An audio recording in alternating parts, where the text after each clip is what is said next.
Leadership has nothing to do with title and everything to do with access and influence. Welcome to the Waste No Day podcast, a podcast specifically for and about the home services industry as it relates to plumbing, heating, air conditioning, and electrical. More than a podcast, Waste No Day is a credo, a determination, a mindset. It is a never-ending discipline. It is a refuse to lose pursuit. It is a wake-up call every morning to waste no day. Now here's your hosts, Brian Burton and Nate Minnick.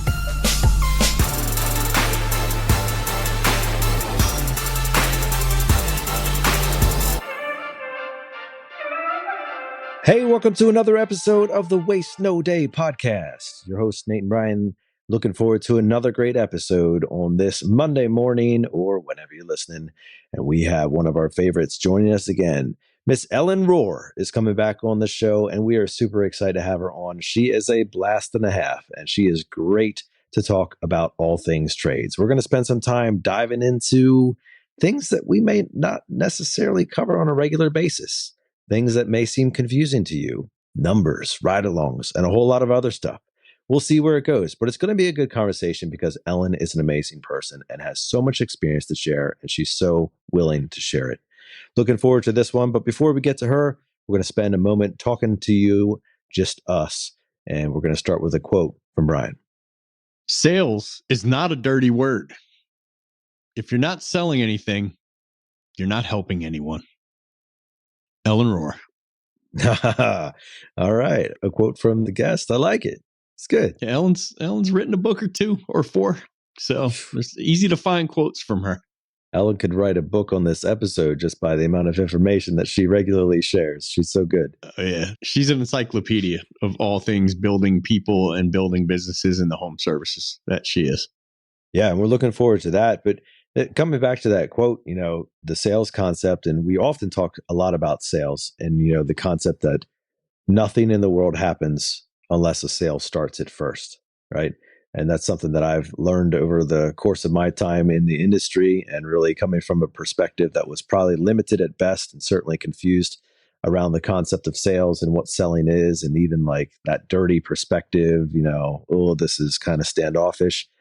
But there's really just everywhere you look, there is sales going on. Some are more covert, or some are more overt in their nature, but it is how the world functions and it's how we move forward. And why not adopt a positive mentality for what that can be specifically in our industry?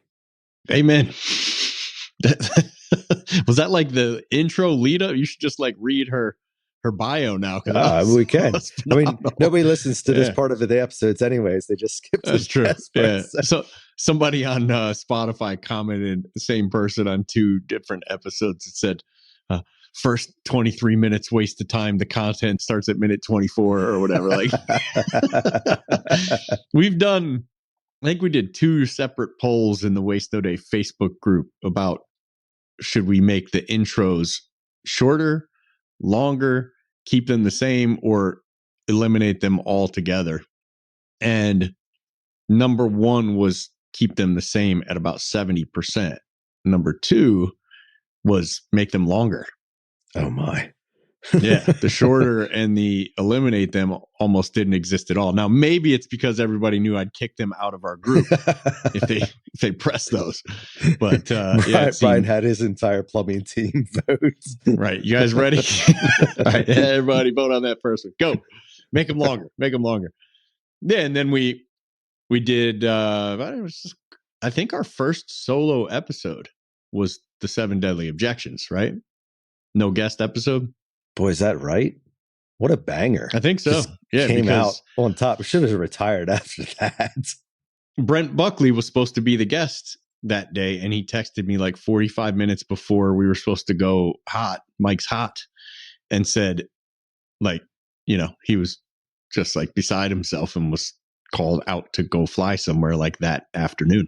And because he's with the Champions group, and he probably had to go put some fires out, And I was just talking to my wife downstairs before I went up, and I was texting you, and I said, we could just role play objections with the two of us, what I've called my 7 deadly objections, which were the main ones, right? It's just the major ones that we deal with. And I kind of said, like, I'm not sure I want to do that one on the air. I'm back and forth about it. Like, I know at some point I'm going to kind of package up and sell my training in some capacity. I do want to give it I do want people to have it 100%, but I don't know that I want to give away like the formats and the packaging and stuff. And she's just like, what are you talking about? Like, what have you ever held back on that show? And you love the reviews more than you love your paychecks. Go give it away. Like, almost yelled at me, go give it away. And you and I chatted for minutes before the show started. And I said, this is the way we're going. And you were frustrated. I know this is going to be a shock to everybody. And he's like, are you going to give them to me or am I supposed to guess? Like, and I'm like, yeah, I'll shoot you the 7 objections, but like, them, you've role played them with me on this show many times, just never the 7 in order like that. And we did it with, 45 minutes notice or something like that. And it's our most downloaded episode by a mile. Like, there isn't even one close. And those episodes, if you're interested or you haven't heard them, are back from November of 2023. Yep. And it's funny. We should probably revisit an episode like that. But ever since then, we did solo episodes occasionally.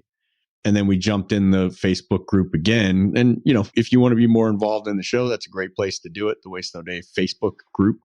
I think there's a link to it in the show notes, wherever you're listening to this episode.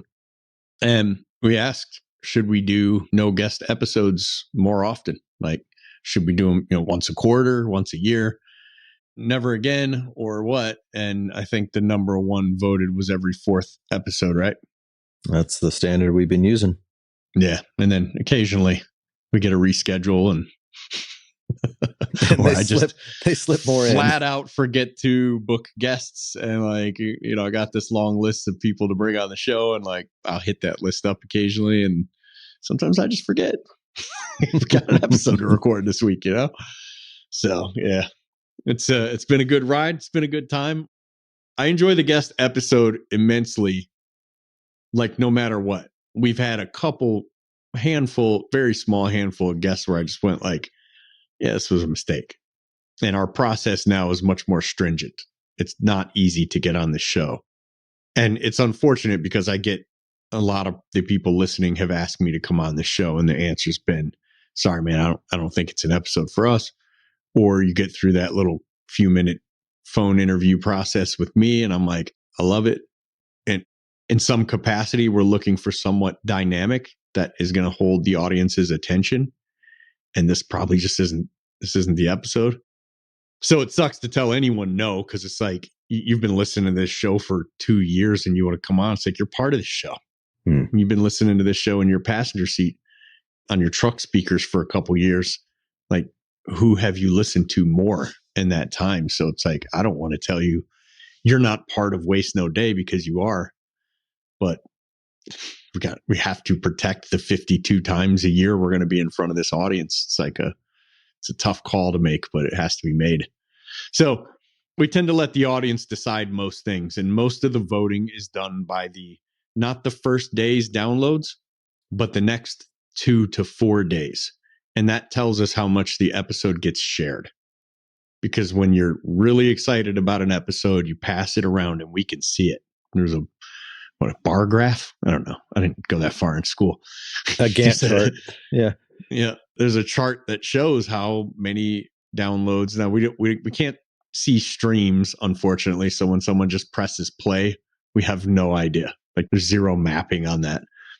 But we can tell what kind of episodes are going to do really well at this point by day 2, day 3, day 4 downloads. So that's how we decide who can come on and who can't, and who we want to bring on. And there are some people that I bring on because I want to have a conversation with them in this kind of format. And I want to hear Nate interview them, because it's just a heck of a way to hear someone speak when you're doing your quite phenomenal assassin interviewing that you're getting so good at. But outside of that, the decisions we make for this show are made in the Waste No Day Facebook group with polls. And we actually haven't done one in a while, but it's probably time to get back to doing a couple and see if there are some things we should switch up, because I do like feedback in that regard. Mostly the feedback I like is you changed my life, doubled my income, doubled my ticket average, that kind of thing. But occasionally I like to hear like, this is the way we should go. Now, if one person reaches out and says they waste the first 20 minutes of the episode, I send it around to people and laugh at you. I mean, about it. I'm like, Turdstormer 27 knows how to run a podcast. Yeah, he failed to mention the name of his podcast that does so well on Apple and Spotify. That's too bad, because I would really like to listen to the podcast with no intro. But outside of that, that's not how we make decisions. Like I like feedback. I like hearing ways that people think the show could be better, but I'm not going to take it from one or two people. We're going to have to do a poll, and that's how the decision's made. So, hey, look for that in the near future. Let's brainstorm when we're not on the mic like we are right now, wasting everybody's time, and come up with a new poll that's going to hit Facebook. Well, you know what type of feedback we especially like, Brian? Yes. And that is that special time of the week when we highlight one of you who's taken the time to highlight one of us and one of the episodes that you loved or the show in general. Who are we spotlighting today? Waste no time listening to this show. 5 stars. I got introduced to this pod at the Freedom event. By that, I assume he means the Home Service Freedom event with Tommy Mello. That will be in September 2025. And what's Mr. Wonderful from Shark Tank? Ooh, his name's escaping me currently. Wow. I was literally talking about him on Wiser Wednesday this morning. Why can't I think of his name? I do this all the time with him for some reason. Okay. Somebody knows. Just go ahead and post it in the Facebook. Kevin O'Leary. Kevin O'Leary. Yes. Kevin O'Leary will be keynoting, as well as Donald Trump Jr. keynoting. Oh, wow. Crazy. Yeah. Jim Leslie said it on Wiser this morning. So I'm letting the cat out too. So they'll be keynoting, and those guys both have amazing things to say. It's going to be phenomenal, but whether you're a fan of those guys or not, if you are in the home services, it is a win at the Home Service Freedom event. And this is the first time this is coming out. I will be hosting a day before the event, which I believe is Wednesday, a straight up all day, I believe 8-hour technician training event at Home Service Freedom. Just me and a massive group of technicians. So check out homeservicefreedom.com, go to the Freedom event, and you should see details about that. Going to be a good time. Sorry, nice. In the middle of poor, huge handyman's review. So let me start over. 5 stars. I got introduced to this pod at the Freedom event. I knew role playing was important, but the way this show dives into objections and focuses on delivery is mind-blowing. I've already implemented some of the content in my sales calls, and it makes everything so much easier for myself and my clients. Thanks for everything. You guys rock. Huge handyman. That was October 6th, 2024, which means about maybe only a couple weeks after the Freedom event last year. So you always have to wonder, is Huge Handyman going to hear this review? Or as he said, well, yeah, that was a great few episodes. And then it just became the same exact episode over and over every week. I'm tapping out. I'll come back in a couple of years when it's fresh to me. Well, we appreciate the review nonetheless. And we appreciate all of you taking the time to do that. And wow, we're up to October, so we've got some ground to conquer here to keep the reviews coming. But let us know what you think about the episodes and about the show in general. We always love hearing you. Yeah, man. Again, we say it probably not often enough, because Nate and I struggle with receiving gratitude. I get better and better at giving gratitude because I practice, drill, rehearse, like everything. I want to be someone who's known as a grateful person. It's very important to me. So I heap it out whenever I can. But receiving it is still a struggle. When we first started reading the reviews on air, we kind of went back and forth about who was going to do it, because It's just not something that comes naturally to us. And we get very uncomfortable at this part. This is the part right here where I'm like, and and I feel uncomfortable with it. But it does something to me personally. When I read a review like that and understand that I know what I have in terms of the training that I provide, because I was obsessed with this when I was in a truck. And when I became responsible for the income of, really young men who didn't have a silver spoon or a leg up, when I got into leadership, it became a million times more important to me that I don't fill my meetings, my trainings with fluff, that I don't get everybody hyped up and then they go to knock on a door and they have no extra tools in their tool belt to make money than they had before I started my meeting. It was very important to me that when I get an hour or 45 minutes of technicians' time, that their presentation is better, that they're better communicators. So I take that very seriously. And I put a lot into it. And I mean a lot into it. Yes, Nate? Absolutely. I never stopped spending a fortune on developing myself as a communicator and a trainer. And I never stopped trying to share. You hear me? I watch a YouTube video and you guys hear me. I talk about it like it's the second coming. And I'm like, you guys got to hear this. This is so amazing. But I mean it. I think that if we have the opportunity to affect someone, we should take it very seriously. So when I read a review like that, either when it first comes in or when we get to it on the show, it has an extremely positive impact on me. So again, to follow up with Nate's point, I know we say it like very humdrum. Hey, we appreciate the review and you take it's just because it's uncomfortable to receive that gratitude, but we mean it from the bottom of our hearts. And I think Nate has one. So I'm going to say from the bottom of his heart. Well, that's so good, Brian. And the gratitude that we've talked about on this show so many times is so important to be part of what it means to waste no day. Like, don't waste no day and also waste away without gratitude. It's a waste of the day to live without it. Yeah. And let me pour a little gratitude out. Tracy Martin, Maribel Rivera, down at your shop there in Lancaster, Pennsylvania, and their team leaders, Justin Troop, Autumn, Kelly, and a couple CSRs that are homies of mine, Trish and IE Houston, Todd Houston. I really appreciate what they do from that call center, not just how they fill our boards for us and how they go crazy outbounding when they see that our boards are slow the next day, even approving overtime that their boss, Mike Vavrick, told me about a couple times. They didn't even mention it. They just approve overtime to get calls on our schedule in Phoenix. But for how freaking cool they are, man. I'm in a chat group with Tracy and Maribel. And when we have issues, it's like it's fun to tell them about problems with their call center because of the way they react. Immediate reaction, fixed automatically, and they're always just cool and chipper about it. And they deserve some gratitude and recognition. So nice job out there, Tracy, Maribel, and team. Absolutely. And I'll double down on that. They are incredible. And our organization has been propelled so much farther and faster because of them.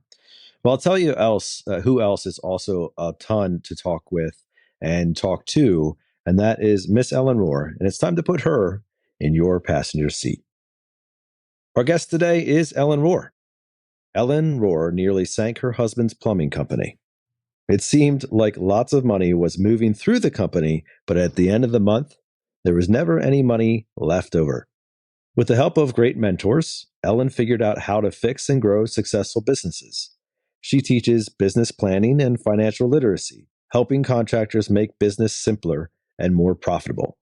Now she shares business building strategies as brand and industry marketing lead for Service Titan, the premier operating software for the trades. She is an owner and founder of Zoom Drain Franchise LLC, a drain cleaning franchise concept with more than 60 locations across the country.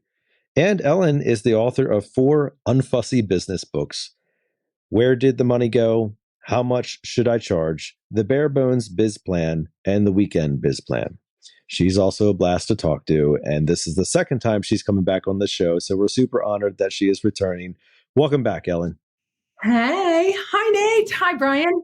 Good to see you again. Good to talk to you again. It's been all of a week and a half, I think. Hey, I'll be on every day. I love you guys. Oh, I for love you sure. guys. Yeah. So a week Ellen too soon to see Brian again, but that's just for you, buddy.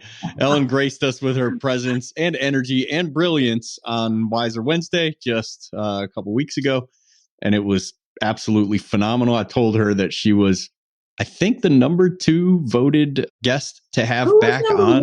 Who was number one? Who was number one? Or anything. I actually forgot, but I'll text it to you. Who was number 1 for crying out loud? Yeah, I don't remember, but I'll text it to you. Okay. It was probably me. It was probably me. Then why don't you just do it by yourself, bro? I think I think you're more on the other side of that list, Brian. Like, please don't do another solo episode again. Let's just do this one. You two just breaking each other's shoes.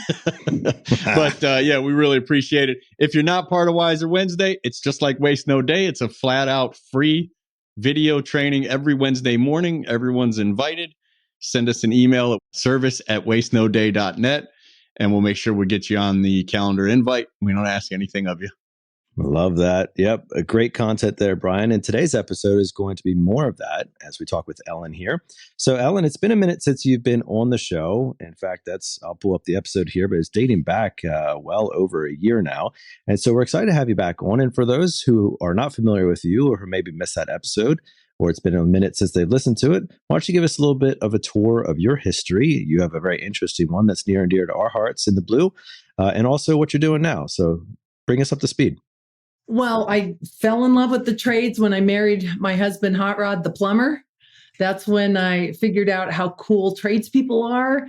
And, growing up, my dad wasn't handy. We called people. I had no idea what y'all did and really took it for granted like most people. But then once I started hanging out with Hot Rod and his friends, as someone who has none of these skills, like I can't really hold a channel locks and make it work. I have no technical skills at all.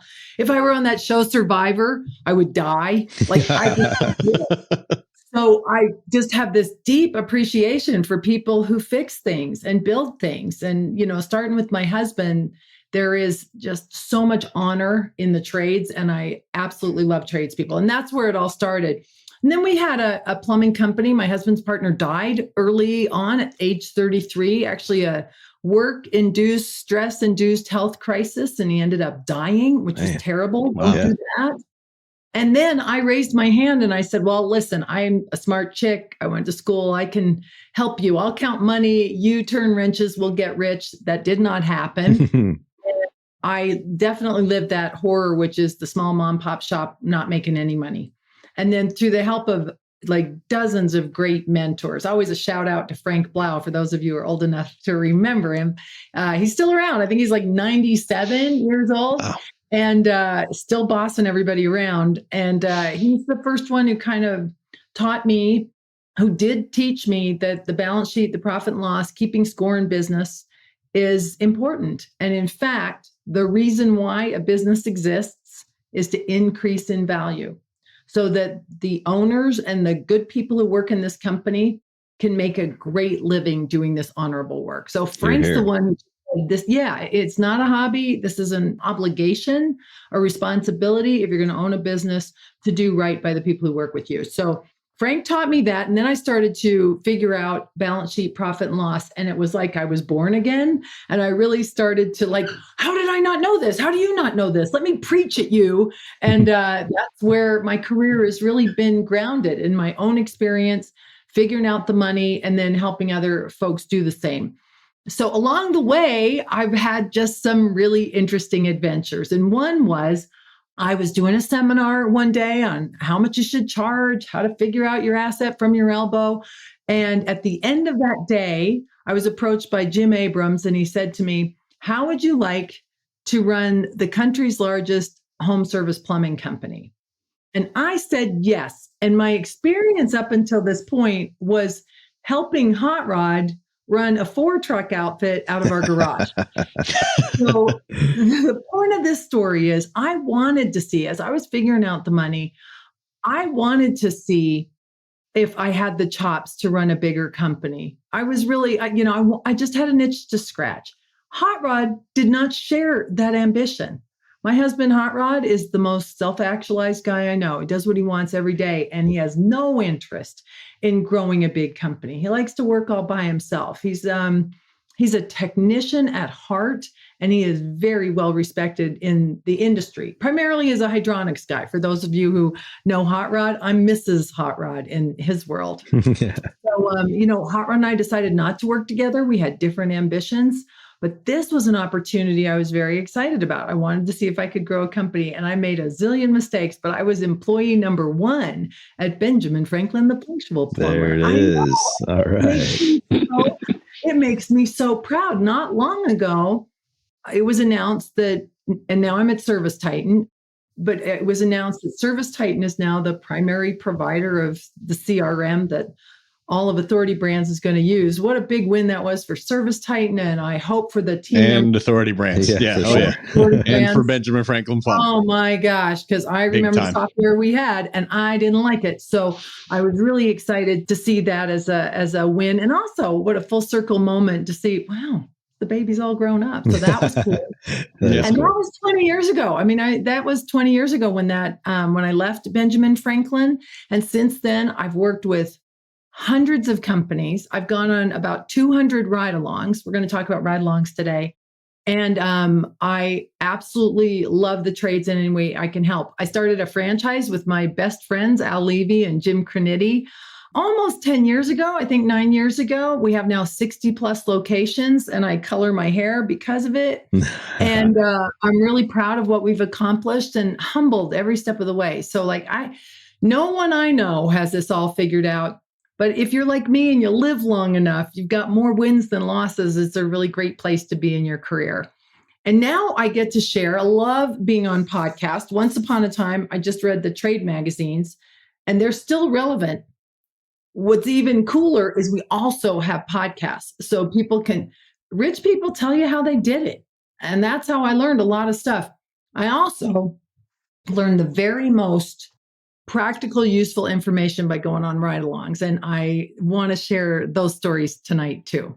It's the frontline team who's going to save you. They know what's wrong. They're willing to help you fix it if you'll just let them in on the game. So that's really the motivation behind our conversation tonight. Absolutely. We love the energy, Ellen, and everything that you've done for the trades. And we are so thankful to have you in the industry and on today's episode. The last time you were on was actually December 19th of 2022, where you talked to us about charging more than it costs. It was a great practical episode about why pricing matters and what goes into the pricing. And you brought up another element today that we're going to spend some time on, which is the concept of a ride-along. Now, we have diversified our listener base over the years, specifically even from the last time that you were on, where we now have many different industries and trades listening to the podcast, many of whom are behind the steering wheel right now on their way to a call. And that's what we love about this podcast, because it is very heart and soul about the frontline technician who is going out to service the client.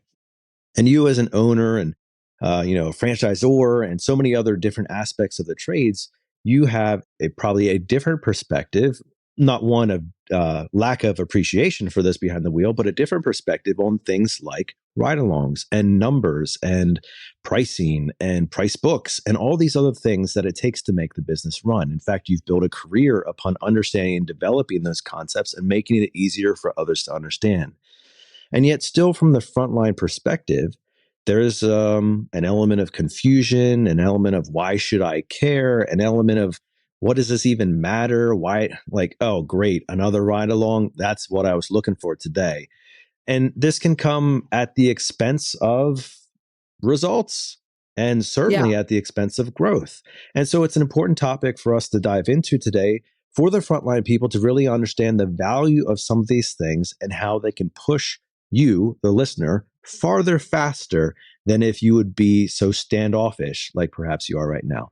So let's talk about the ride along. Let's talk about from a technician's perspective, why should I, if I'm driving in a truck right now, my private office on wheels, if you will, why should I invite somebody else, a manager, a person who's going to, write everything down and then spend some time debriefing about how this could have been better and nitpick this and that? Why should I invite that into my world? Oh, what a great intro. Okay. When I go on a ride along, I will sometimes, first off, I will not surprise you. It's not a gotcha moment. It's a chance to make a friend. I got this from Matt Smith once upon a time. Can I ride along with you today? Maybe I'll learn something. I bet I do. And maybe we'll make friends. Like that is really my overall intention, especially if I don't know this person or who is this chick who's showing up, where'd she come from? Now she wants to ride along. So, and I understand what you're saying about like, who's this guy? It comes from like I had before I got married, before even after. I started working when I was 14 years old. My first job was handing out cheese samples at the mall at Christmas time. All All right. right. And I got paid. There was money. I could eat, which was terrific. And it was fun. I was hooked on working. So I always had multiple jobs. And probably in my life, I've had 50 jobs. I was a fence testing, troublemaking team member. And I'll tell you, of all those jobs, there were maybe 5 managers with whom I worked who knew my name, who knew my name. No one paid attention to us. I did a lot of frontline jobs. Like I worked at a restaurant, washing dishes, being a hostess, doing a restaurant. Like there's a lot of ways to go through life where your managers, the owners, don't even know who you are. And so I would have had that same, oh man, what's this guy doing? What kind of flavor of the month is this now? Who's going to come into our world, my world, and impose themselves? I would not have been particularly enthusiastic about it. However, I do remember a couple bosses, maybe 5, who really saw me. And because of that, they had a huge impact on me. And so I knew if someone did pay attention and played it, people are going to play games. I played games. I wonder if they'll notice I don't have my uniform on today. If I leave early, if I show up late, those are the games you play until someone calls you out and then says, do you want to play a bigger game than that? You want to make some money? Do you want to work on your next promotion? Do you want to play, what skills do you want to learn? When I was recognized and seen, I played. I was interested. Okay, this person's interested in me. That makes me more interested in them. And so I know the impact of a great boss. So I had those experiences too, but not very many. So that I understood. Like I always understood that, if I was going to hop in the truck, I might not be well received there, but we'd figure it out or not. But I got it. Like I absolutely respected that position that you just described. What caused me, I started riding along with Hot Rod because it was cool. When we built houses and we did new construction up in Park City, Utah, these behemoth houses with all this gorgeous, glamorous stuff. It was a lot of fun. And then his friends were fun. The electricians were fun. The roofers were really fun. Like there was like a camaraderie among the tradespeople that was absolutely irresistible outside in the summer. And, it was just terrific. So I liked riding along with Hot Rod, bringing him lunch, seeing the jobs, hanging out with the crew, loved it. But then as I started to work in the office, you become disassociated with that, right? If you're in the office now, like, why don't they answer the phone? How come they're not doing this? Blah, blah, blah.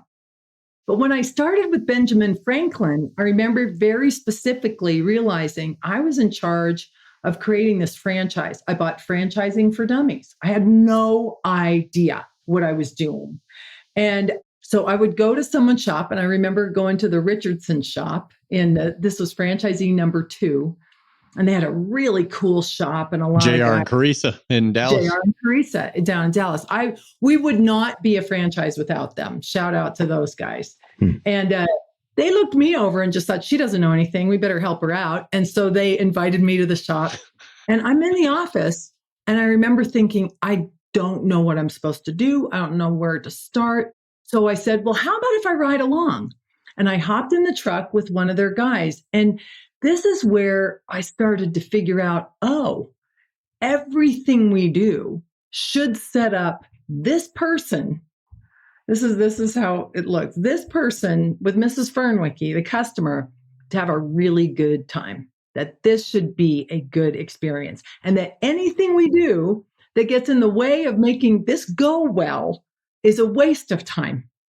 Like that really like landed on me, that the front line, and I know this because I was a frontline person, the front line knows what's wrong. They know how to fix it, but they're usually completely ignored. In this case, it wasn't the case. And this young man was very interested in helping grow the company. And it was like the start of like, there's no better time that I could spend than being shotgun in the truck and asking questions like this. Like, what do you think I should know? What doesn't work for you? What do we ask you to do that is a complete waste of time? What do you like about your job? What do you like your job in spite of the thing you hate about your job? What's the thing you hate about your job? Things like that. And just because I didn't know, but I was in a position to impact change. So I could write it down and I would say, I'm going to put it on the list. And the list is a mile long. The list is a mile long, but I hear you, and I'm going to put upgrade uniforms or better truck restock procedure or whatever your team is whining about. They have good cause to whine about it. Whining is repeating yourself and stating the obvious. But what happens is the tech tells somebody and nobody writes it down. Nobody listens. Everybody just discounts them because this guy's just whining again. But they're whining because nothing's happening on that particular issue. The key here was, though, I'm going to put it on the list, but it's going to mold on the list until we get some of the top 5 things done. This is Al Levy 101. So this is where, I'm starting to learn about getting some projects done, and I'm getting my arms around, how we're going to put this franchise together. But I also knew that the list was much longer than we had the manpower or the resources or anything to solve. And you can't do everything all at once. So we boil it down to the top 5 per location. It's really EOS light. It's the Al Levy method of getting stuff done. But to tell a technician, the reality is, dude, this is going to stay on the list until you champion it to the top 5. If it's not going to solve a huge problem or capitalize on a great opportunity, it'll probably stay on the list as not that important right this second. So this is how I started to populate the list, started to triage. And then what I also found is I would say to someone, I remember this one guy, a big guy, tall guy. Oh, I'll tell you, this is a Benjamin Franklin story. Went on a ride along with one of those guys. And it was at this time in our lives where wearing a clip-on tie was deemed a good idea. Wait, don't tell Brian that. He's still living in that world. You live in that world? I don't know, ties. Not ties? Do you encourage techs to wear ties? Absolutely not. There was a time where it was very popular. Wow. Going back, and because it's dangerous to have a tie around your neck, they were clip-on ties. And I remember being in the cab of the truck with this fellow. I said, "What do you hate about the job?" And he said, "I hate the tie." And I reached over and I yanked it off and I said, "Well, I can do something about that. Like, I think the tie's a stupid idea too. I don't know where it came from. Let's not do it." And so then you have these opportunities on the things you can change that get in the way of your tech and Mrs. Fernwicke. Do the easy ones and do them fast. Let's make some progress. And then the bigger ones go on the list and we have to figure out how to get someone assigned to it. But what I found out, with uniforms are often a problem. I don't ever want to see a white shirt again. Thank you very much. Some of you guys wear them. A lot of big companies wear them, but they don't stay white. They always turn yellow. They're hard to keep clean. It's just I don't know. So we had a fellow who was a big guy and his shirt always untucked. And he said to me, this was at Zoom Drain.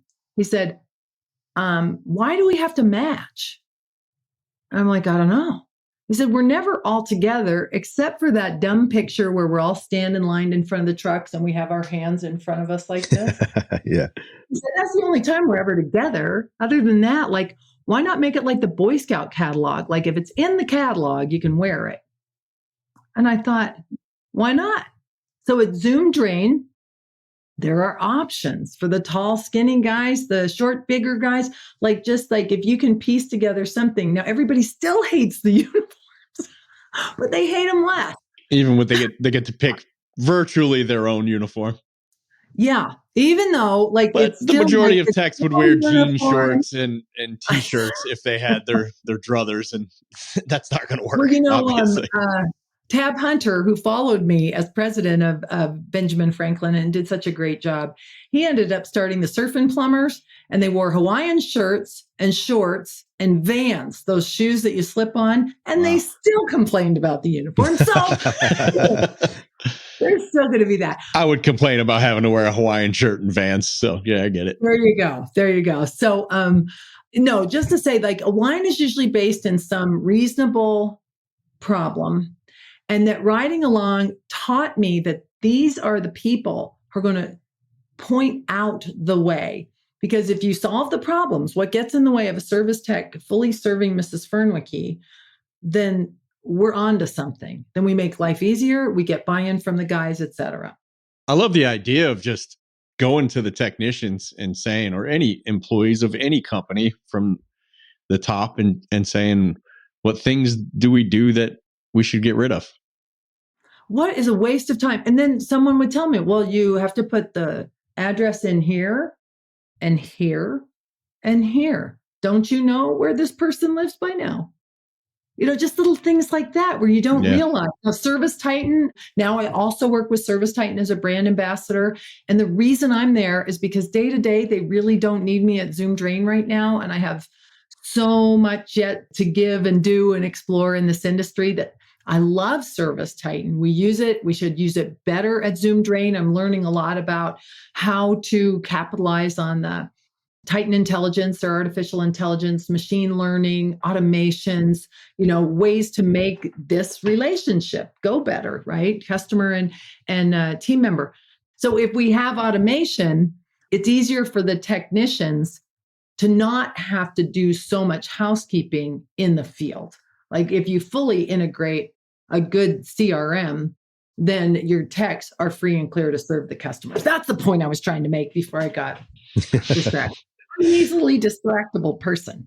Well, Ellen, so if we have a technician listening to this and like, you know what, Ellen seems cool as a cucumber, I would love for her to ride in my truck. That'd be perfectly fine. And she sounds like a person who would actually listen and may actually make a choice. Unlike my jerk off manager who, he rides in my truck and all he does is complain. And I tell him, well, this is why. And he says, well, suck it up, buttercup, and blah, blah, blah, blah, blah. And this goes on. So like the reality of what you're portraying, which sounds great, and I'm sure it is because you're a cool person and you would actually do those types of things, is not necessarily the reality of the listener listening right now. And so even like if you could give advice to somebody who's perhaps in a less than advantageous relationship with their manager or with the trainer, quote unquote, or whoever is assigned to keep them accountable to the things, how would you instruct them to interact in a relationship that feels adversarial by nature, even if it is maybe designed to have some semblance of a good process or whatever, but it still feels like I'm just being held to the line for no reason, Oh, you are good, man. I mean, you obviously have been there. Like that's what's really coming across. I've worked with Nate. Brian. Yeah, I mean, this is a long, ongoing abusive relationship. So yes, darn right. Wait till Ellen gets off this call, bro. I love this. Okay, two things. One is, and help me remember the second thing, Brian. The first one is about becoming a boss, and I'm going to dive into that right now. And Brian, the second thing I don't want to forget is on leading up. All right, leading up. So hang on to that. But let me talk first about becoming a boss. Mistake number one, telling Brian to remember something for later write on. It down. I should write it down. Got it. I got my waist note A pen right here. I got you. I brought my note back. I'm sure I misspelled it, but I got it. Okay, leading up. All right, becoming a boss. So becoming the boss. So like at some point in your career, someone may crown you service manager, like they carted the last service manager off to rehab and now threw the keys to you and it's you. So that may happen to you, or you may aspire to that. That might be something like, you've got some ambition, you want to move up the ladder. So when you move from a technical position to a manager, or it happens throughout the organization, but let's talk to techs. Okay, so if you're a tech and at some point you aspire to become the service manager or you become the service manager, here's what often happens. I don't know. I'm older, so you might not know this reference, but do you remember the Flintstones, Fred Flintstone? Sure. Yeah. Yabba dabba do. Yabba Dabba Doo and Nick at Night. Maybe you saw the Flintstones at Nick at Night, but back in the day, cartoons were different. Now there's soft and nice messages and all of that. Back in the day, they were pretty aggressive. And Fred Flintstone had a boss. I think his name was Mr. Slate. And That Mr. sounds right. Slate was like always yelling. There was punching going on. There was just like Fred's relationship with his boss was just adversarial, and the boss was yelling. And I think that in light of not having good role models, someone who becomes the boss sometimes assumes that I'm the cheese and you're the not the cheese, and I'm going to lord that over you and tell you what to do, and becomes a different person. Have you seen this happen before? Oh yeah. Like, just like what happened? He was a good guy. He was a good communicator. We promoted him, and now he just doesn't know what to do. So this is, just be prepared that that guy could be you. And I want you to watch for it. Yep. Makes sense? Like what Yep. you're describing could happen to all of us if we don't have a mentor, if we don't have some other modeling, someone modeling better behaviors. So if you do aspire to that, coming to podcasts like this, going to the training, reading books, deciding what you're going to put into your head, and hanging out with people who seem to have some things figured out. Nobody has it all figured out. And there's no mentor out there who's going to be a guru or a god to you, right? You're going to just take what you need, leave the rest, and then be of service to that person too. But you're going to learn from each other and be thoughtful as to who you take advice from, who you hang out with, and who you want to, model their behavior, try their words, try their techniques, or ask them vulnerable questions where you can have a real conversation about what it takes to be a leader. So that's one thing. Just be prepared that you could turn into that asshole and you don't want to. So, bear that in mind. Now, suppose you're working for someone and it's Mr. Slate, and we're describing a guy who is you're not able to communicate well with. Maybe you don't trust them. There is a point where, what do they say? People don't leave jobs, they leave managers. Mm-hmm. There is a point where you may decide to leave. Here's the tricky part. If you keep finding Mr. Slate, then there's certainly some encouragement to look inward. The other thing here, this is leading up now, Brian, so I'm remembering this. Okay, so the other thing here is, let me ask you this question, fellas. Are you both married? We are. 4 kids each. Okay, 4 kids each. All right. How much luck do you have changing the behavior of your spouses and your kids? Not a ton. Not that I would ever want to change anything about Mrs. Burton, who's a big fan of Ellen Rohr and will probably actually listen to this episode. Yes. Nothing to change there. I am still married and I relapsed. I think I relapsed earlier today. I am still married because I finally stopped trying to change my husband. Mm-hmm. Why isn't he different? How come he doesn't see this? Why, if I just said it in one more clever way, you just can't change anybody. So leading up means that you start exhibiting the behaviors of the leader you aspire to become. And when you change, Wayne Dyer says, until you change, nothing will change for you. But once you everything changes. Everyone changes around you. We get along when I quit picking on them. Wow. Took me 20 years to figure that one out. Right? So if you would just do what's in your hula hoop, what can I do in this relationship? How do I want to behave? It can have a really powerful positive effect on the person you're with, because you can't control them. You keep telling them what to do. They tell you what to do. You're going nowhere.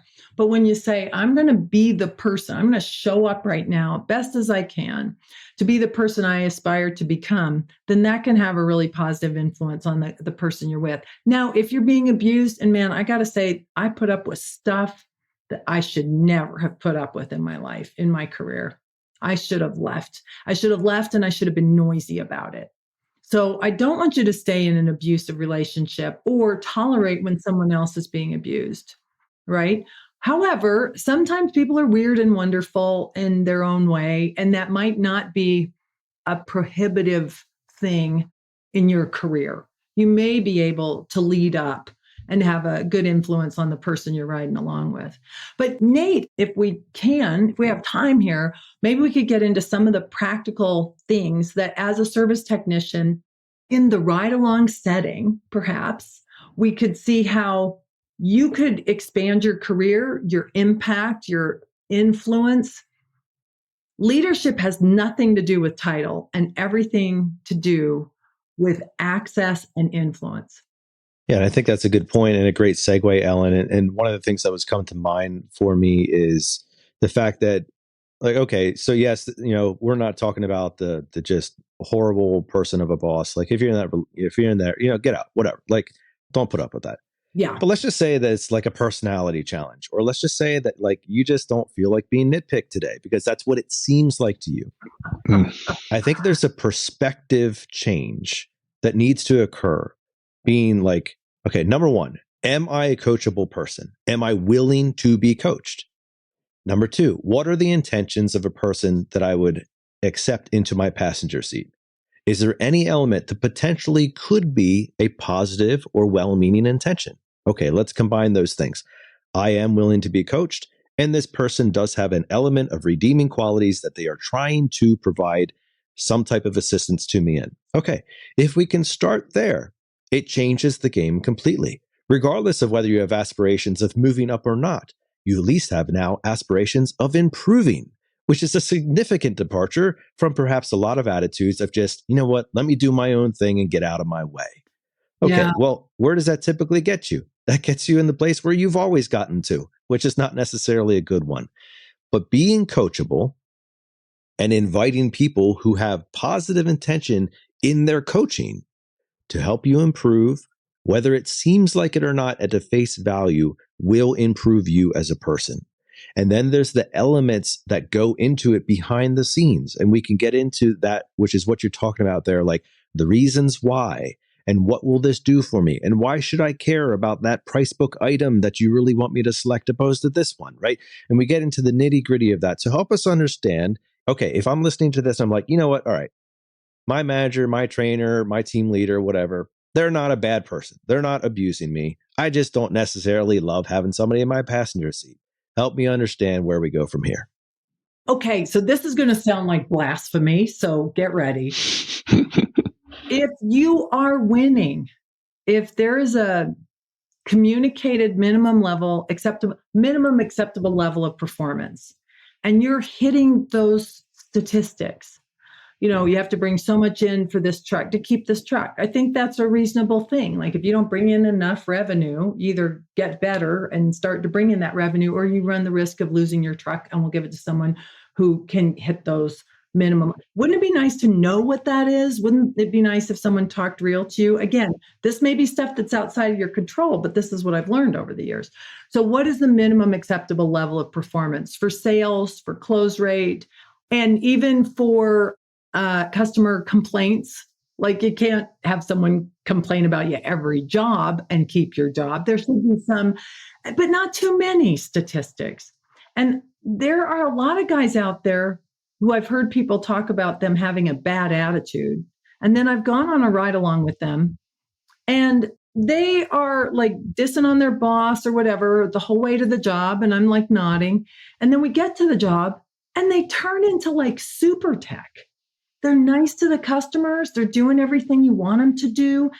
The customers love them. Their jobs go well. They sell, they serve, they do the extra mile. There's hugs all around. We get back in the truck and it's maybe that guy's just letting off a little steam. Maybe we should leave that guy alone. So I am much more of a behaviorist. I don't talk about someone's attitude because I don't know what's in their head. It's none of my business. And what do you do with that? Your attitude's bad. No, it's great. Harry Friedman taught me this a million years ago. And that's how my bosses once upon a time used to talk to me. Well, Ellen, you just have a bad attitude when I'd show up late. And I'd think, have you been in the inside of my head? It's always a part. I don't know what you seem to be having an attitude issue, but it's not me. You know what I mean? That's what that turns into. When the issue was, I showed up late. So I'm a behaviorist. If we can address the behaviors that may lead to an improved score, then we got something interesting to talk about on the ride along. Now, I think it's important to ask, why do you do this job? What are your motivations? What happens at home? Like when you bring home the paycheck, what are some of the things you guys are moving towards as a family? How can I be of service to you to help you get those things? I might ask that, but if your boss doesn't, you might share that. This is why I'm here. I want to get good enough. I want to be able to hit this bonus. I want, if you've got some motivations, then make sure you make those clear, because that can make a difference. But if you're winning, even if someone doesn't like your attitude, I would be careful. If it's a behavioral thing, like you're not showing up on time, then you've got to address it. But other than that, not everybody has to be sunshiny all the time. Sometimes techs let off some steam when they're not with Mrs. Fernwicke. Performing. And that's awful. Don't eat lunch with him. Ignore him. That's what you do with your kid. Your kid's kind of letting off some steam. Do you have to make a big deal, or just ignore him for a minute? Give him a chance, right? Separate yourself for a hot minute. You don't have to overreact to that. Does that make sense? Because sometimes you meet people who are super sunshiny and attaboy and running everywhere, but they can't sell anything. Their customers don't know what to do with them. They don't actually have the skill set to make a good day. So I am about behavior. So if you're a service tech, and if you're so interested, you can use the opportunity when someone rides along with you in the truck, or ask them to see, could you find something today that will help me get better?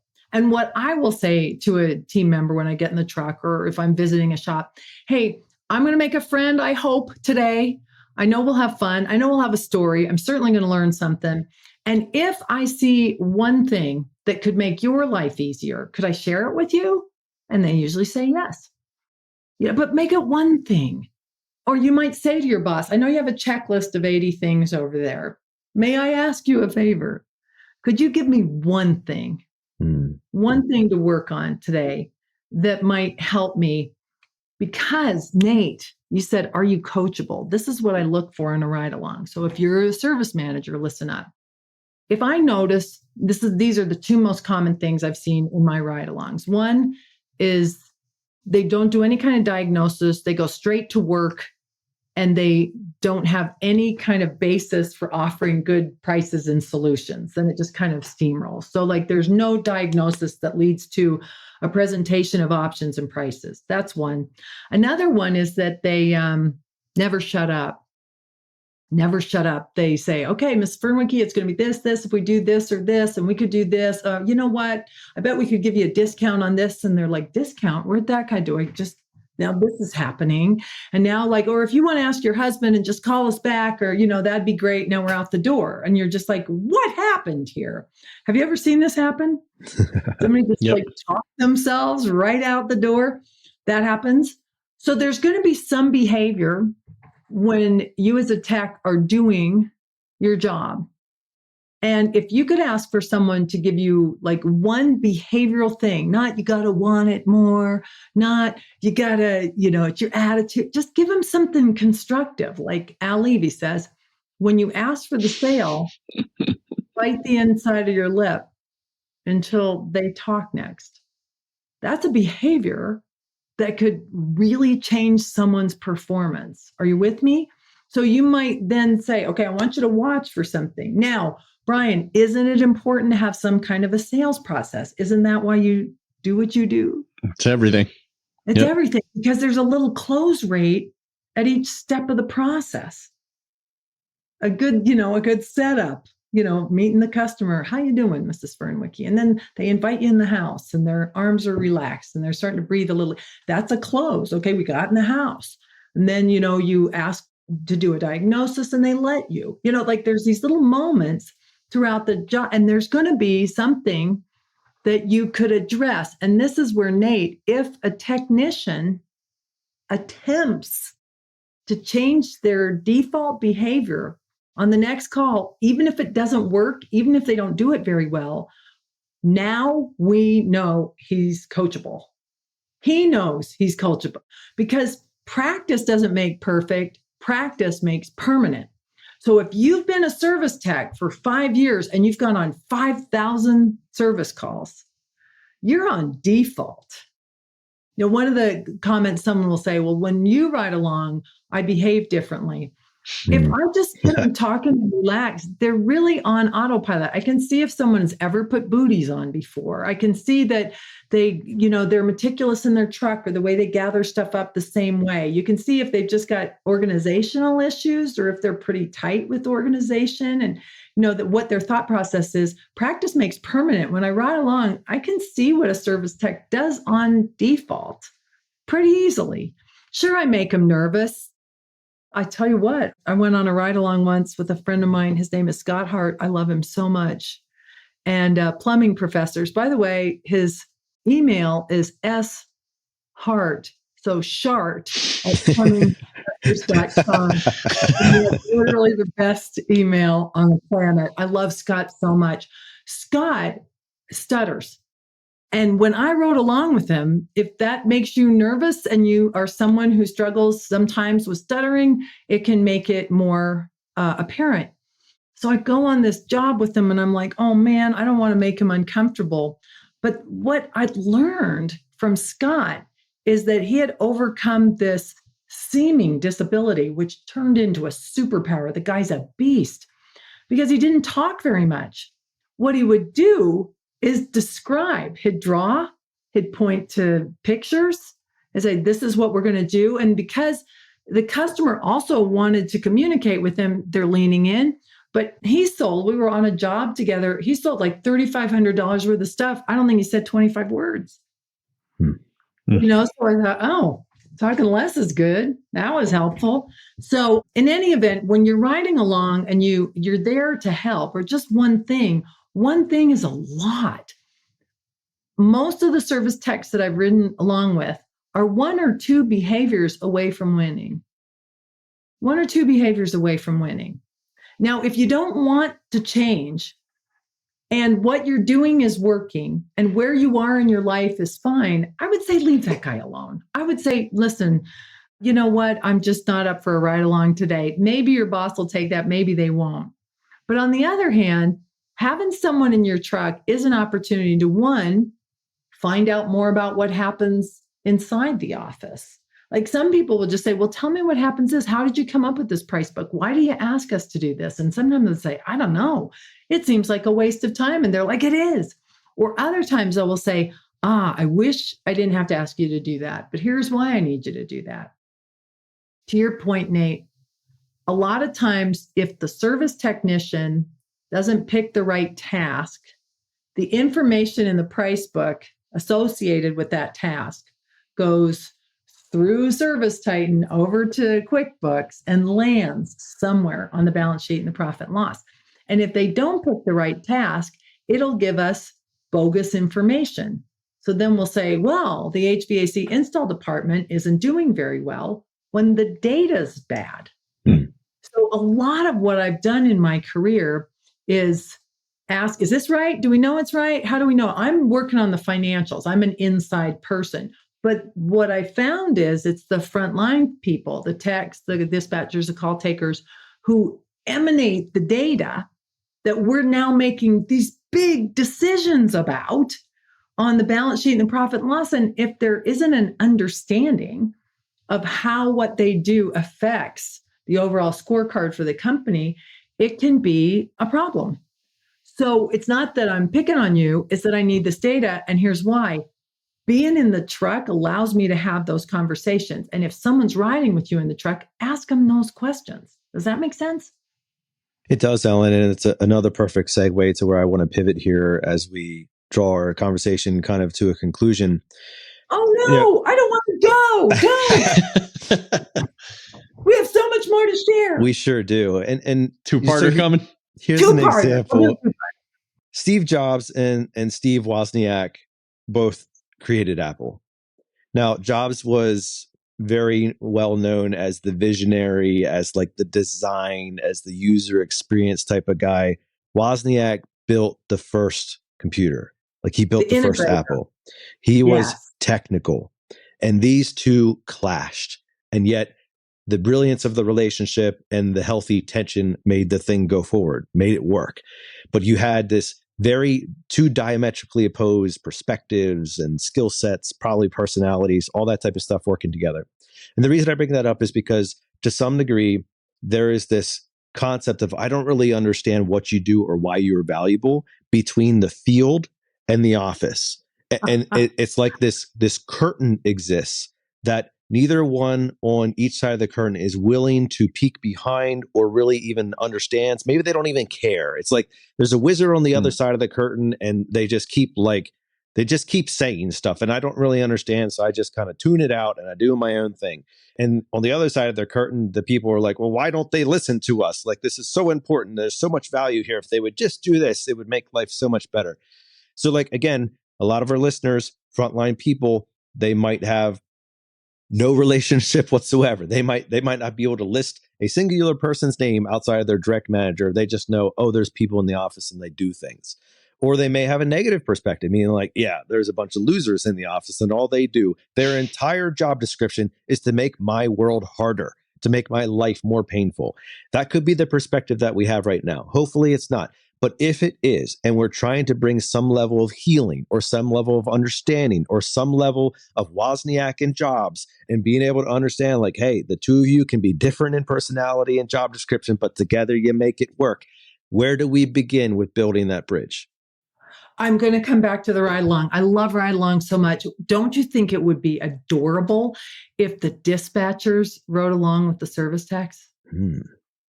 Wouldn't that, they'll have fun. They're going to have fun. The dispatcher is going to get an idea of like, oh, I see why you're blowing me off when you're underneath the house and there's water everywhere and I'm calling you 10 times.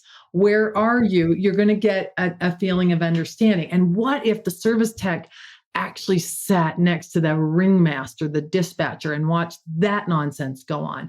And even with Dispatch Pro, which I'm a huge fan of, there are decisions to be made. Like Mrs. Fernwicke is a nutcase, and we have to send this guy because of that. There's going to be some decisions to be made, and you don't know what's happening. It is definitely an empathy building moment. The other thing is I've learned a lot about people through personality mapping, like Working Genius, DISC, the color code. These tools are really good. There can be really fun training, but like not everybody's outgoing like me. I used to think that inside everyone was a little Ellen just trying to get out. Now, people who are not like me don't think that's cute at all, right? So like we're just different. And again, the magic of different personalities and perspectives is together, we can be so much greater. But I think ride-alongs are great. Here's another tip.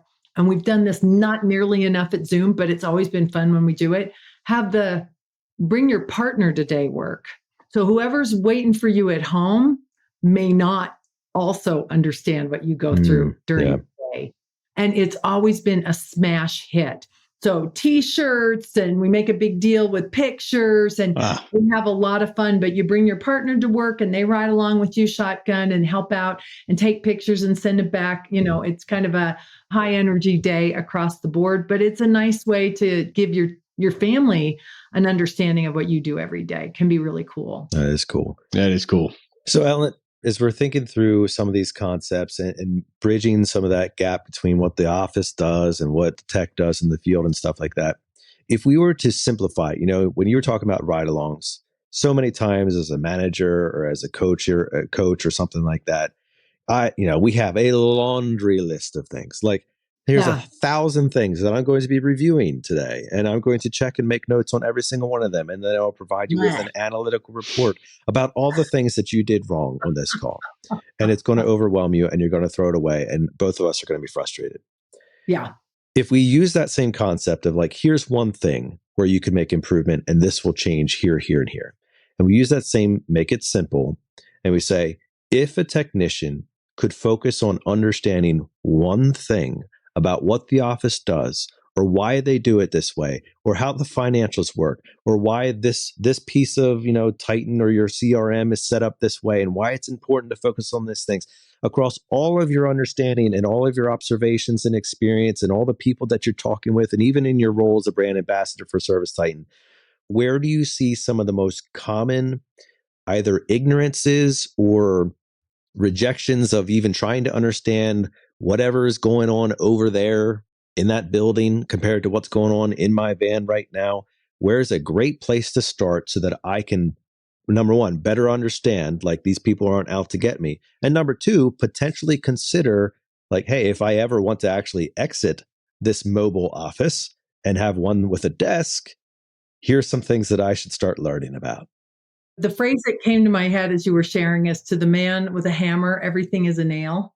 So I am going to come back to the financial piece of the business and your own financial literacy.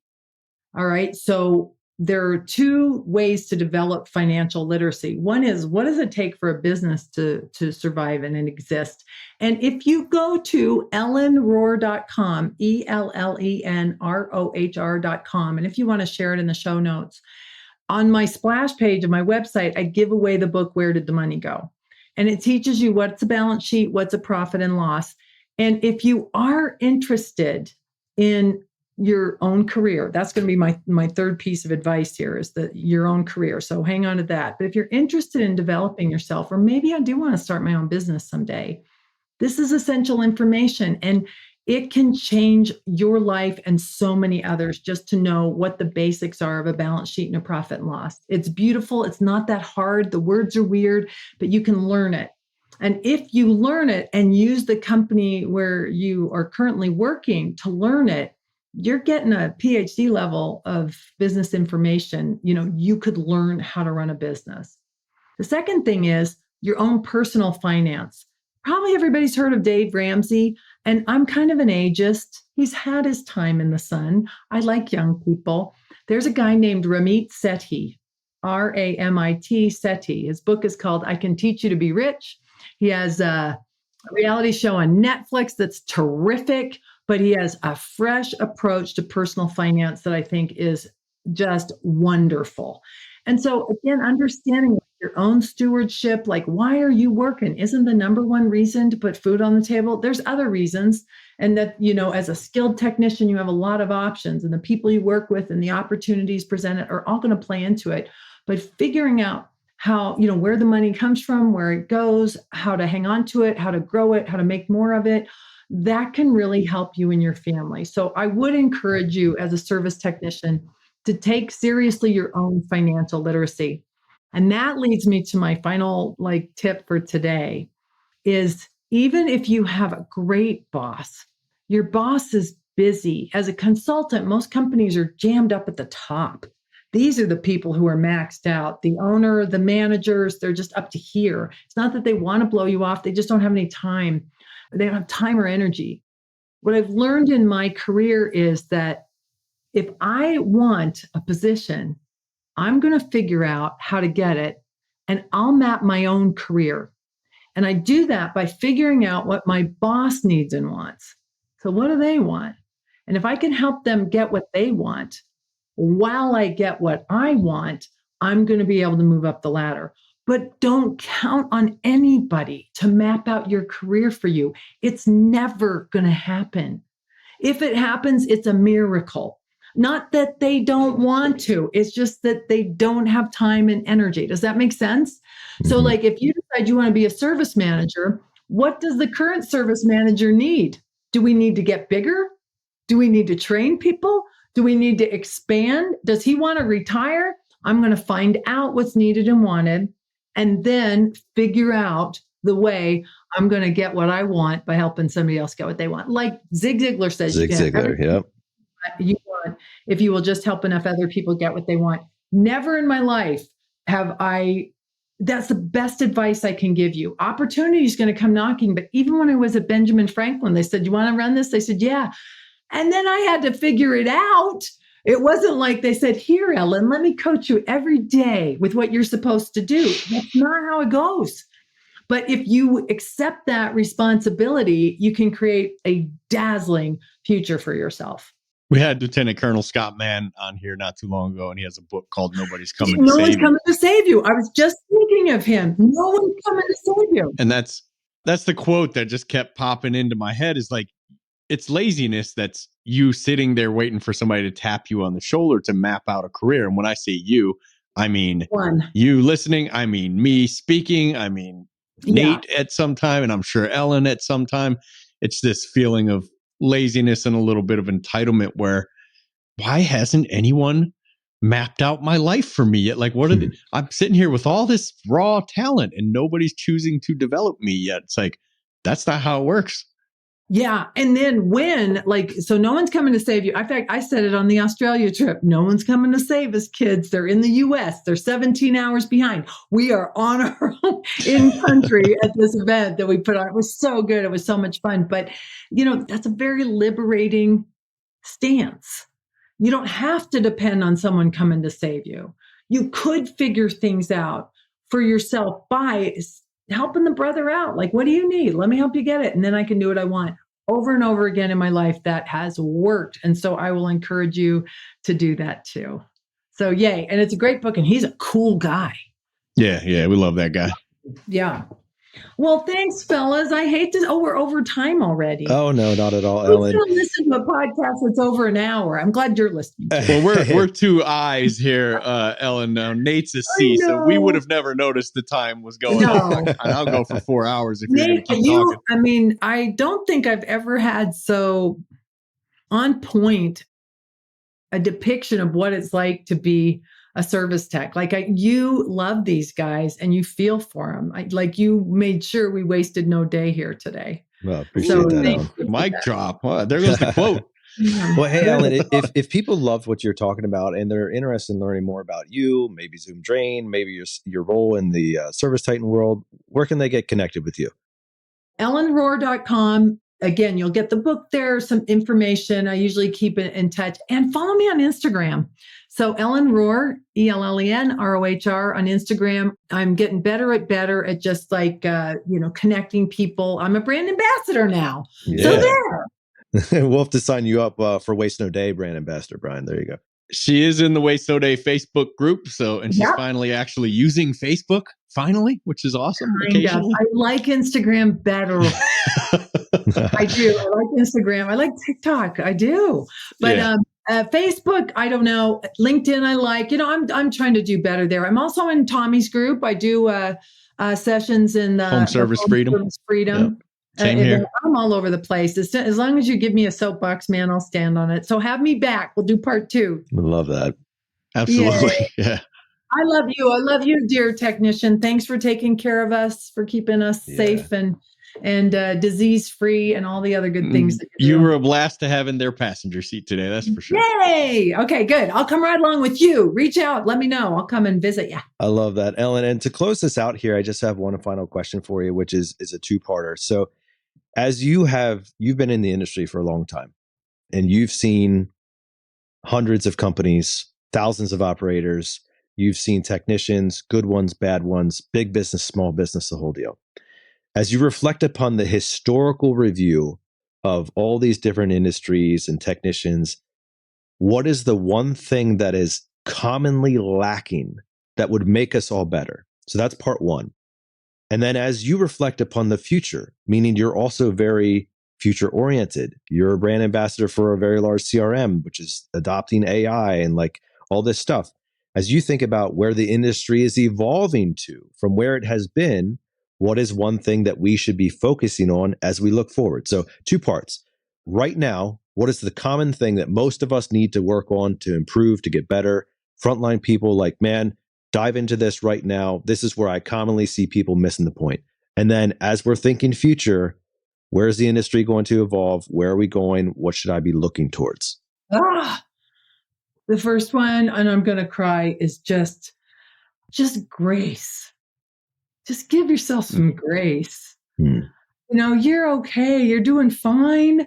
You'll never get it right. You'll never get it wrong. I remember Jim Abrams, when we started Benjamin Franklin, said, because I'm like, what do we do? How do we do? He says, we're going to sell this for $100 million or more. and there's going to be 12 things fatally wrong with this company. Like nobody gets out of here unscathed. And grace, but turn that to yourself too. Like just go for more wins than losses, fail fast, eliminate blame and shame.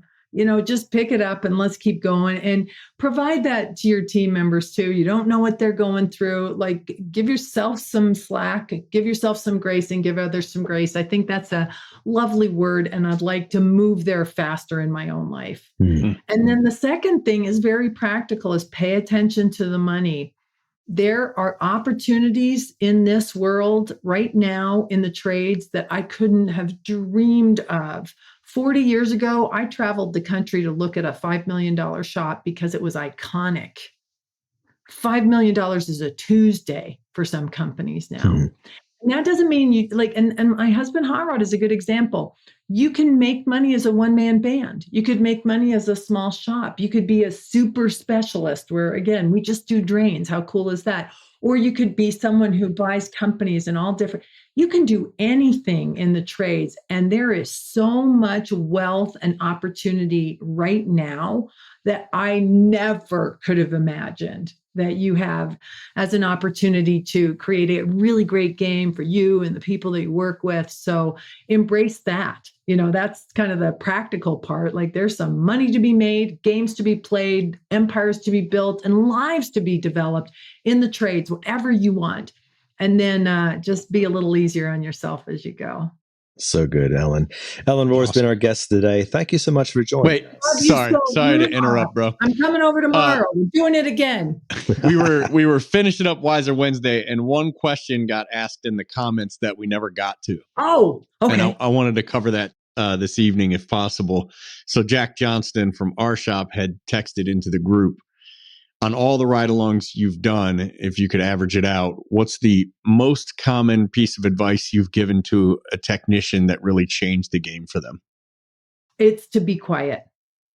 When you ask for the sale, as a salesperson, and I'm a salesperson, I've sold a lot of intangible things, franchises, memberships. This has been my life. I'm honored to be a salesperson. And I give myself a B+ on my best days. But one of the skills that I learned, and this is Al Levy 101, is that when you ask for the sale, when you've done a good job on the process, you've connected as a human being, you've done a nice diagnosis, you have some good recommendations to be made, a plan A, a plan B, and you're going to ask for the sale at that point. You're going to say something like, and you've got to figure these words out for yourself, but it might be something like, Mrs. Fernwicke, how would you like me to get started? When you ask, shut up. And they're just thinking. Give them a chance to think. This I've seen so many, most of the time, this is not happening when I've been on a ride along. Wow. They until we're back out in the track. But if you wait till they talk, they may say, let's go with plan A. To which you reply, and you got to practice this, to which you reply, great, you've made a great decision. Here's what happens next. And now you're going to make good on your promise. Because as soon as they say yes, part of them is like, oh, shit. Did I make a bad decision, right? Or you're going, uh-oh. And if you're just like, great, you made a good decision. And here's what happens next. And now you start living up to the promise you just made. Life is going to go easier for you. And if they say, no, thanks, you can say, may I ask you a question? What made you say no? They may tell you, well, this or that, or my husband or whatever, and then you can address it. So but if you just don't stop, you'll never get to the reality of the situation. Does that make sense? That's the number one thing. But riding along with the text too, sometimes you'll see something they don't even know that they're doing. The ride along can be so helpful. Did I answer that question? I mean, I could keep going. Yeah, perfect. Okay. One thing I'll add to it is if you have an apprentice riding with you, make sure that apprentice is coached up on that part, because apprentices who don't know that have cost a lot of sales over the years. And if I were to send a tech and an apprentice out, give them a game. Give them a game. So what task are you doing today? Okay, how about if you write the procedure for that task? Or how about if you take note of the one thing that the tech does right? Like, get the focus on something. I mean, they're going to have time to kibitz and have fun and get to know each other, but give them a task. And then when they come back, ask them about it, right? Like, it's like when your kid goes to school, tell them, I'm going to ask you at the end of the day what you learned. So have something for me, set them up, right? And then when they think during the day, they're going to think, oh, I'll tell this to mom. You train them on it. You can't make them do it, but you can ask them. And then after time, they'll start thinking of, oh, I thought of something that I learned today. Like, they'll play if you create a game. Ellen, if you weren't doing this, what would you be doing? I'd be dead. This is it. This is it. Love it. I love this Great industry. answer. I love this industry. I live such a great life, but I wouldn't want to work for a tobacco company. I wouldn't want to be a hedge fund manager. Like, at the end of the day, in the wake of this industry, are solved problems, are skills developed, is goodness. And it makes me so proud just to be part of it. Just holding your beer. Pretty much that's what I do, is hold the beer. We feel the same way. We are all three of us do. Honored to be in your passenger seat today, 100%. Well, honored to be in this trades with you guys. Makes me super proud to see those Benjamin Franklin plumbing logos for sure. So thanks, guys. Well, thanks, Ellen. It's been great to have you on. And that's a wrap for this episode. It's been great to have Ellen on the show. Make sure that you hit her up and let her know that you love this one, especially on Instagram, because, that's where she's at. But also in the Waste No Day Facebook group, of course. It was a great, healthy tension between things that sometimes feel opposed to each other, whether it's the office and you in the driver's seat, or whether it's you in the driver's seat and somebody in your passenger seat. But I think Ellen brought really good perspective on both sides of the equation in terms of making those relationships work. And believe it or not, when relationships work, generally everybody is winning and the company is winning and life is going to get better. Hopefully you found some good takeaways on today. Make sure you share this one around to lots of people and let them know that they too could find some benefit and value in listening to the voice of Ellen Rohr. I know that I have. We're going to leave you with our weekly challenge, which continues to be the same: to choose to wake up each and every morning and waste no day.